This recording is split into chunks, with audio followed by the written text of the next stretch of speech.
having a white girlfriend. I don't think that's it. true. Y'all are it. You don't talk about nothing else. You live in this space. These niggas talk about my family. They talk about my child support. They talk about mad shit in my personal life. What are you talking? Niggas don't think you broke up here. Nigga, you do. No, they don't. That's a joke. I do. What's up, everybody? Welcome back to another episode. Please like the video and subscribe. Our target is only 1,000 likes. Relationships have always been a cornerstone of human experience, but the way we form them, maintain, and even end them has evolved dramatically in the modern era. Technology, shifting societal norms, and changing expectations have redefined what it means to be in a relationship. Technology has revolutionized how we meet and interact with potential partners. Though it's made it easier to meet with potential partners, it also poses new challenges. Traditional gender roles have been redefined in modern relationships. Women are increasingly independent, and men are more open to expressing vulnerability. This shift has led to more egalitarian partnerships where responsibilities like childcare, housework, and financial contribution are shared. Modern relationships often emphasize individuality and personal growth. While this is healthy, it can sometimes create tension when partners struggle to balance their personal goals with the needs of the relationship. Having a white girlfriend. I don't think that's true. Y'all are it. You don't talk about nothing else. You live in this space. These niggas talk about my family. They talk about my child support. They talk about mad shit in my personal life. What are you talking? Niggas don't think you broke up here. Nigga, you do. No, they don't. That's a joke. I do. That's a joke. Hold on, I'm convinced of it. I'm gonna start yelling, and again, this gonna lead right into the bullshit. My nigga, my life is on the fucking internet. My nigga, But see, I think it's more criticism than like clown. about my character. I'm with you. You're right. We're not talking about takes, nigga. They talking about Antoine Marby as a man. I'm with you. Nobody's talking about Imani as a man. That's what he said. He said you getting criticized. That's why he said you getting criticized more, but he's getting clowned. No, he said they talking about my takes. No, he's wrong about that. He's wrong about that. He's fucking wrong, But you're wrong too because they are criticizing. But I say most of your shit is your criticism of you. You just said. Hold on, y'all. Everybody talking. Hold on. They call E a deadbeat. They call him all sort of shit. And that's just my burner account. Like with you. So listen, maybe I stand corrected because I don't see that. I don't be. They do.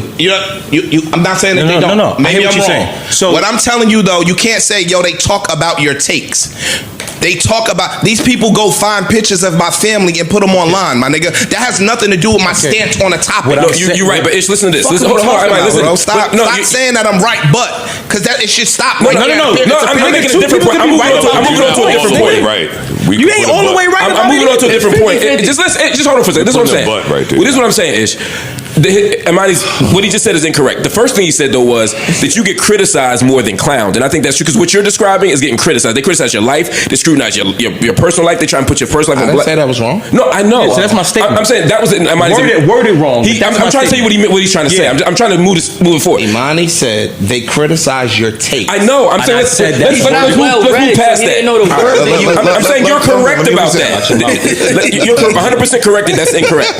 I'm saying though, even before that though, I think what Imani's making a distinction between him being mocked and you being criticized and scrutinized unfairly. He's being mocked ruthlessly for all the things you said, being broke, being all like they've mentioned his mother, his father, like they take and the shit that happens, the ish is fucked up too. It's just not. They talk about your mother and father. Yes, they went on a whole thing. I don't know nothing about that. Me.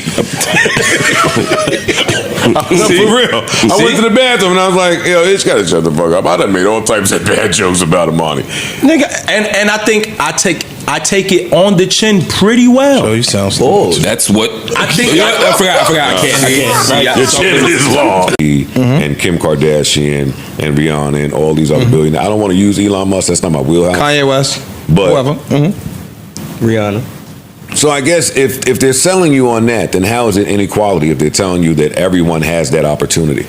Because what they don't, they tell you everyone has that opportunity, and they tell you that anyone can do it. The problem is everyone can't do it. So for a capitalist society to work, for me to create jobs, somebody has to work for me. For me to have large amounts of money, there has to be large amounts of people who don't have it. And the more people who have it, or the larger the amount that the have-gots have, the more of the gap is going to be between the have-gots and the have-nots. So it's inequality because everyone can't. It's inequality because it's inequality not just because everybody can't get it, which is true. It's inequality because it's not just inequality of outcome, it's inequality of opportunity. There comes a point where if too many people have too much of the money, if a small number of people have 80% or 90% of the money, then for this system to keep continuing itself, there have to be people who are perpetually poor and in a cycle of poverty, in a cycle of inequality. You need levels. Structure. That's just how capitalism works. But you need levels in anything. Do you know, like everybody can't be a business owner, right? Because somebody's working in your business. Gotta work. Yeah, but that don't. I just don't hear the evil in what you're saying. It's not evil.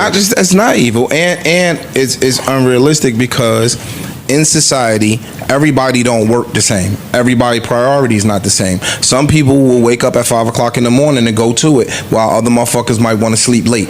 The people that wake up at 5 o'clock in the morning and don't go to sleep until 9 o'clock at nighttime for working, in a realistic world, they should attain more than somebody that may not be as willing to put the work in. And I agree with that. Right? I agree with that. So those people should be rewarded more than the people that are not working as hard. But that's a different. I agree with that argument. But I would love to. Go ahead. Finish your point. So if I bust my ass and I went to college, right, and some people didn't, or if I taking off of education, because right, sometimes that's, if we playing basketball and I'm waking up every single morning and I'm going to the gym and I'm shooting 500 jump shots a day and I'm running, I'm busting my ass, but you come to the gym and you don't work as hard, and then you take days off because you chasing girls and you doing all this other shit, and when my game gets to another level in basketball and your game has tapered off, I deserve that. I think it's a little different. I made the sacrifice because there's no interest rates in basketball. There's no investment in basketball. That's not true. There is an investment. You are investing your time, your energy, and your resource into getting better. You're misunderstanding what I'm saying. It could be a person rich people get richer further because they can put their money to use. So I don't think it's evil. I think it's just a matter of you need it in order for the world to go around. You need a worker, you need a manager, you need a boss. But here's my problem with that argument, and it's also responsible. It's just said, which I think hard work should be rewarded. I don't believe that everybody should have the exact same thing. And I think how hard we work should matter. That's never been in dispute for me. I'm saying that there has to be a number that's enough for me. And that's a cap. And that's not a hold on, let me finish. Just let me hear me out. That's not at odds with the claim that people should work harder. In the basketball example, it's meritocracy, right? The person who's the better player, the person who's the better athlete, and the person who works harder is going to get a better opportunity. It should make the team and should get paid for making the team, et cetera, et cetera. Do you believe in outworking your contract? Nigga, yes. So let me ask you. In fact, let's talk about that. Stay on basketball. Look, stay on basketball. But hear me out. I mean, you brought it up. But the difference is, in society, I would be okay with that if the owner of the company that made this chair was necessarily working harder than the person working their fingers to the bone to make this chair. And the problem is, but if we accept that the person who works the hardest should make the most, then we're accepting that poor people don't work as hard. I know you're not saying that. I know you're not saying that, but I'm saying that would be if we took that to its logical conclusion. That can be a possibility. And not just that, the person that ain't always the person that owns the company. I agree. Could have started off doing this. And the person that owned the chairs could have started off making the chairs. Absolutely. And then he learned how to market the chairs, and then he learned how to do XYZ, and then he did all of these other things and applied himself into growing that business. He might have did them by hand initially. So can I just one second? Can I take that to the next step? Because here I think we're about to get to where I disagree. So let's say he does that. Let's say ICE started off making chairs and decides to make chairs until he can hire people to make the chairs for him. Mm-hmm. And then he makes so much money making chairs that he can pay people to make the chairs for him. Mm-hmm. I'm okay with that. And I'm okay with him making more money than the people who make the chairs. I'm okay with that too. But what if he starts making so much money that he buys all the chair making companies? Mm-hmm. And now my only talent is to be a chair maker, but because I can't compete with another company, he continues to only pay me a minimum wage when I deserve more. So now I can't pay my bills. But he can't do that. No, hear me out. Everybody must have needed a chair.